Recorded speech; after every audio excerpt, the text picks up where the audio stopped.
Hello everybody, this is the GoldenLockPicker and I'm back at you here with another lock in the vise today. Your eyes aren't deceiving you. This is a different lock, even though it appears to look just like the Masterlock 911. And that's because this is the Master Pro Series 6121. But it bears a striking resemblance to the Masterlock 911. So, it actually is a Pro Series. It does come in a box actually stating that it is the Pro Series. And you can see here, this was actually made in green and keyed differently, not keyed alike. And then, yeah, so that's pretty much it. Let's take a look at that core up here. It looks identical to the Masterlock 911. So let's go ahead and get that guy out. And yeah, sure enough, they're pretty much almost the same. About the only difference I'm noticing here is the shackle length is just a little different. And the stamp on the boron alloy shackle appears to be different. The spacing on that one versus this one. And that could just be because of the length of the shackle. But otherwise, same weatherproof covering. I mean, literally the same molding marks on them. The plastic body appears to be identical. Even the logo looks the same. The only difference is obviously this says Pro, which I'm sure costs more. And this one just says 911, and you can go buy it at any big box store. Well, I shouldn't say any big box store, but sometimes you can find them at big box stores. And in terms of the keyway, we'll go ahead and pull the key from this one. We'll set it down to the left. And sure enough, they are the exact same keyway. So let's go ahead and let's take a look at that. I mean, obviously it looks like this one's a little more worn over here on the left. And the one on the right is maybe a little firmer. But even the retention plate has the same defect right on the edge here as on that one, and vice versa that one. So I mean, these are probably made in, the parts are made in the same factory, same weather cover plate. So I really failed to see what's different here, but you know, nonetheless, let's see what's the difference between a retail and a Pro Series. So we'll go ahead and set this one down in the lock, or sorry, in the vise. We'll put the lock in the vise, and then let's take a look at the keys here.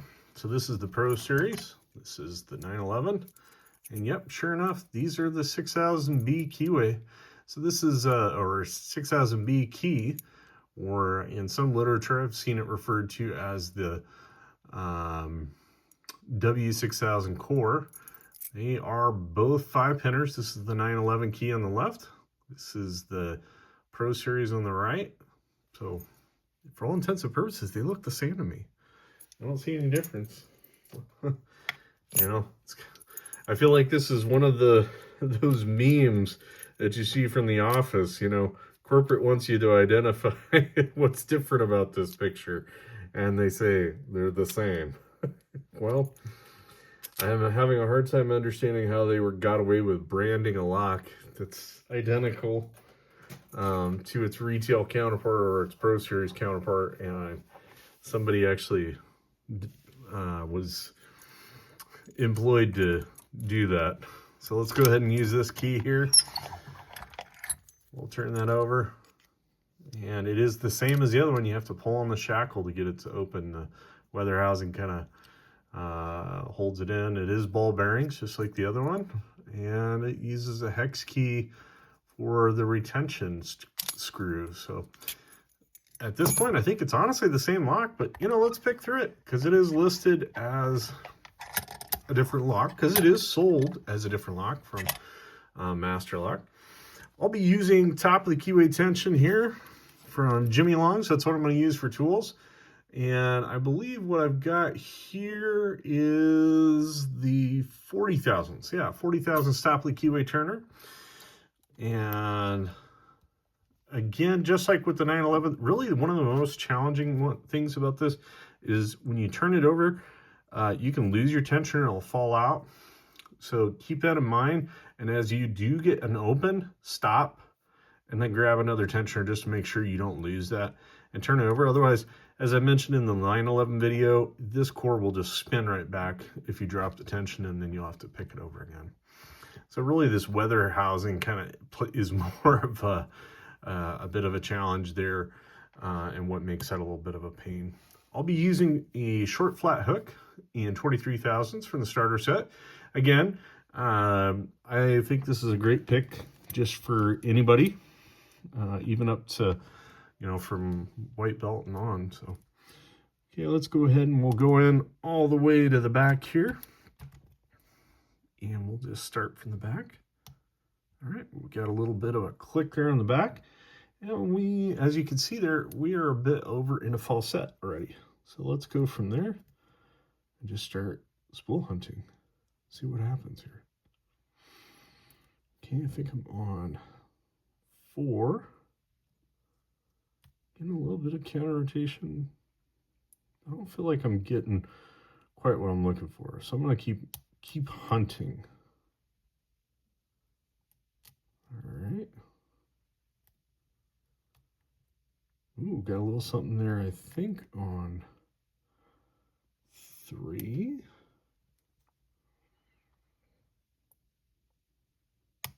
Oh, there we go.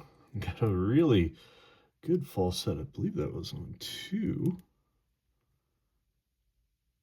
And there we go. 1. And all right, so here's what we're going to do. We got this lock picked open. We're going to put it in the bottom of the Kiwi tensioner and turn it over, and voila. There we go. So that was a pretty easy one.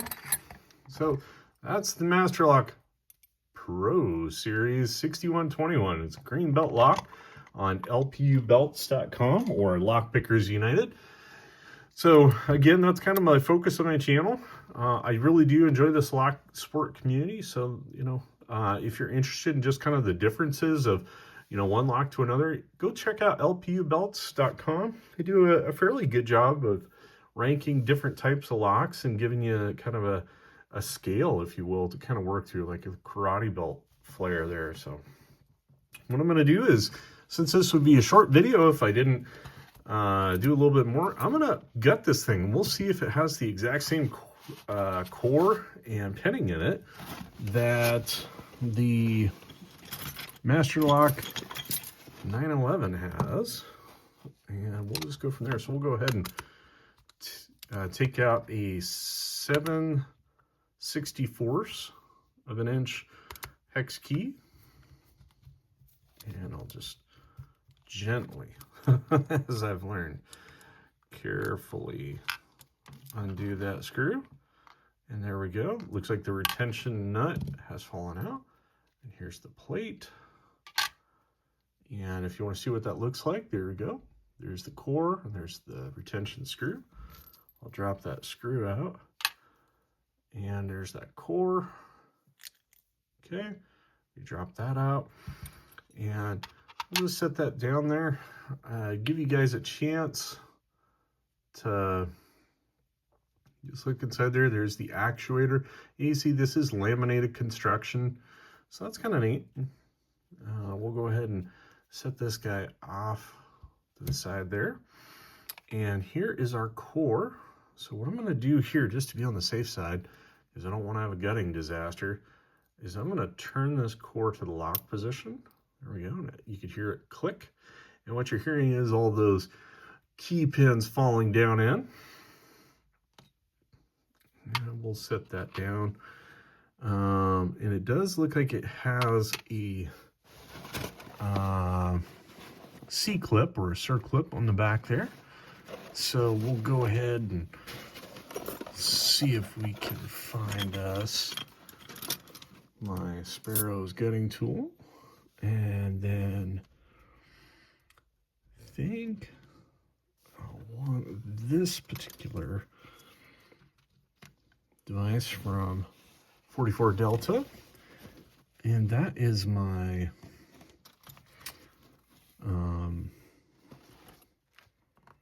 let's see, core holder or cylinder holder. And boy, I'm struggling to find my follower. Oh, there it is. Is that it? No, probably too big. Now let's go ahead and get that core off and we'll figure it out. Or that C-clip. So we'll go ahead and take that off the back there. Just push that off. There we go. And then we just want to make sure we don't lose that. So we're going to set that down there. And then now we have to have that follower. Let's see. Is it that guy? Nope, too big. Ah, there it is. That's the one I'm looking for. So what I'm going to do here is I'm going to take my key. I'm going to insert that. I do want to make a special note for this. You'll notice that this core has holes for 6 pins. So if you are going to gut this, and this is very important if you're a new picker, make sure that as you pull it out, that it is turned. So this is the locked position. This is turned. And make sure that this lip is still under the Bible. If you're in doubt about that, my next suggestion to you is to actually shim. So a shim is basically just a thin little metal strip, and I'll go ahead and actually do that here just so you guys see probably a proper technique. If you're, ever in doubt how to do this, when in doubt, shim it out. So we'll go ahead and insert our shim. We'll make sure to get that all the way into the front. We can see because it just started to push that core out. And then what I'm going to do here is insert my follower right behind it, and the shim goes with it. And there you go. So here is the pins for this. This was actually a lock I had ordered online from, I think this one came from allpadlocks.com, something like that. I don't know. And they ordered it straight from Masterlock, and Masterlock sent it to me. So it's kind of interesting. So here is our core. We'll go ahead and insert that in our holder. And then you'll go ahead and push this on through, and then we pull our shim out. And then now we should be able to insert, or not insert, we should be able to take our security pins out. Let me get my,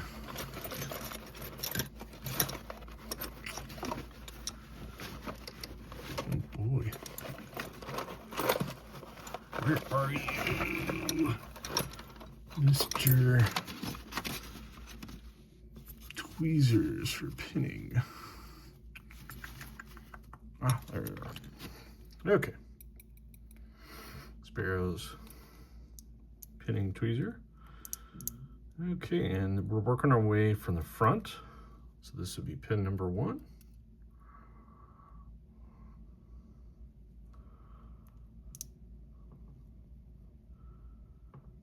And actually, before I drop that one, I'll dump the springs out just so we can see there. There's pin number 2. So it looks like it's a spool. And there's the spring for number 2. Number 3 is a spool.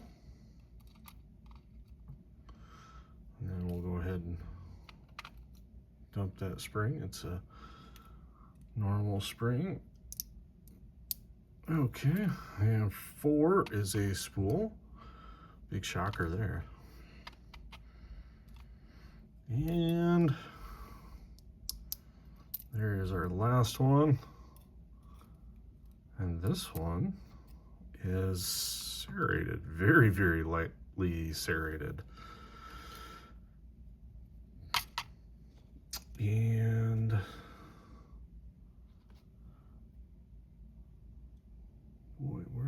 that. Oh, and the spring shot out over here. There we go.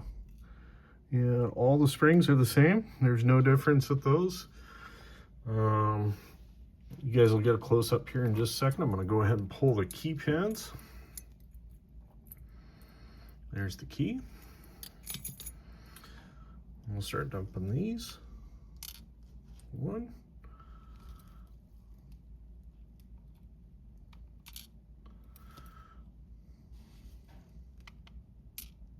2.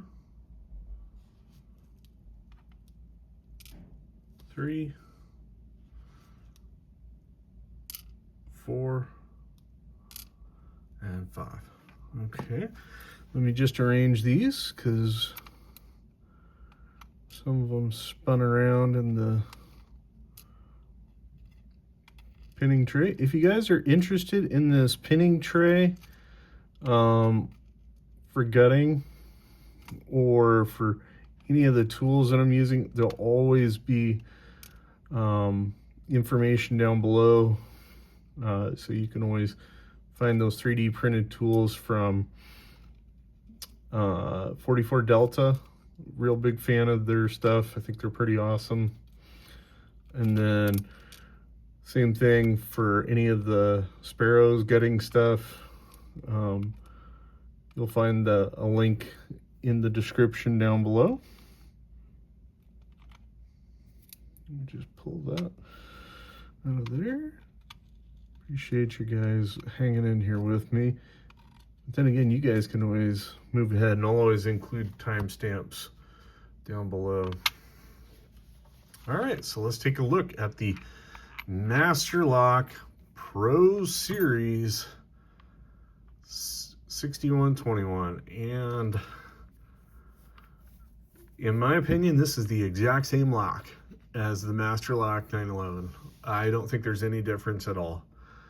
That's the exact same pinning.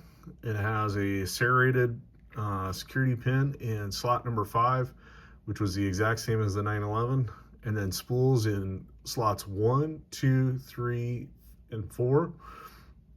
The other thing too, and kudos to Nightmare for pointing this out to me. He's one of the fellow lockpickers in the lockpicking community.